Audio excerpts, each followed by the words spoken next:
તો વાત કરીએ ધોરાજીની તો રાજકોટમાં શંકાસ્પદ બિયારણને લઈને તપાસ શરૂ કરવામાં આવી ત્યારે ઉપલેટા બાદ આજે ધોરાજીમાં પણ વિક્રેતાઓને ત્યાં તપાસ હાથ ધરવામાં આવી ત્યારે બિયારણ વિક્રેતાઓને ત્યાં જે ખેતીવાડી વિભાગની તપાસ કે જ્યાં ગઈકાલે ઉપલેટામાંથી ઝડપાયો હતો શંકાસ્પદ જથ્થો ત્યારે હવે ધોરાજીમાં ખેતીવાડી વિભાગે દરોડા પાડ્યા છે અને જ્યાં 6 દુકાનોમાંથી જે બિયારણના નમૂના લેવામાં આવ્યા। કાસુંદ્રા સંયુક્ત ખેતી નિયામક વિસ્તરણ જુનાગઢ આજ રોજ ધોરાજી ખાતે જંતુનાશક દવા બિયારણ તેમજ રાસાયણિક ખાતરના વિક્રેતાને ત્યાં ખેતીવાડી ખાતાની સૂચના અને માર્ગદર્શન મુજબ વિક્રેતાઓને ત્યાં જઈ તેમનું ઇન્સ્પેક્શન કરવું, જરૂર જણાયે નમૂના લેવા, એવું કોઈ વસ્તુ જો માલુમ પડે તો એનો જથ્થો રોકવાની કામગીરી આજરોજ ધોરાજી ખાતે કરવામાં આવે છે। અત્યારે 5 વિક્રેતાને ત્યાં મુલાકાત લીધેલ, 4 નમૂના લીધેલ છે। આનો મુખ્ય આશય કે હવે ચોમાસું સિઝન શરૂ થવામાં છે અને ખેડૂતો ખાતર તેમજ બિયારણની ખરીદી લગભગ બધા ખેડૂતો હવે શરૂ કરવામાં છે।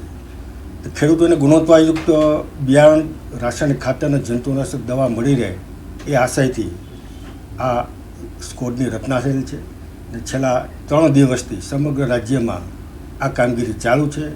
જરૂર જણાયે એવી કોઈ અનિયમિતતા વિક્રેતાઓને ત્યાં હોય, સ્ટોક રજિસ્ટર છે, બિલ બુક છે, એ જો કોઈ નિભાલ ના હોય તો તેમને પણ નોટિસ ઇસ્યુ કરી અને 10 દિવસમાં આનો નિકાલ કરવાની પણ અત્રેથી અમારા તરફથી લેખિતમાં એને સૂચના પણ આપવામાં આવે છે। મોટો જથ્થો જે ખાતરનો પકડાયો, શું કહેશો?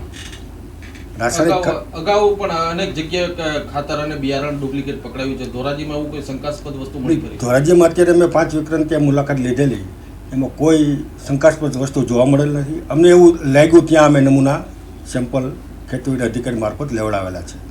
સર, કેટલા સમયની અંદરમાં સેમ્પલના નમૂનાના જવાબ આવશે? સેમ્પલના નમૂના જુનાગઢ અને ગાંધીનગર લેબોરેટરી ખાતે મોકલવાનો થાય છે। ધારો કે જર્મિનેશન હોય તો જુનાગઢ હોય, પછી ગ્રો આઉટ ટેસ્ટ હોય તો ગાંધીનગર હોય, પછી કોઈ એવું સસ્પેક્ટેડ અમને લાગે એવા સેમ્પલ અમે ડ્રો કરી એને પણ અમે ગાંધીનગર મોકલીએ।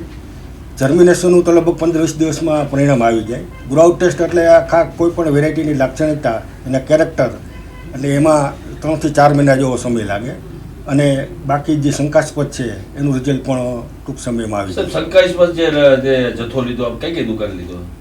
દુકાન અત્યારે અમે 2 સેમ્પલ સસ્પેક્ટેડમાં લીધા છે, એટલે અમે ટોટલી જે અમને ટાર્ગેટ ફાળવવામાં આવે એમાં લાગે કે આ સસ્પેક્ટેડ છે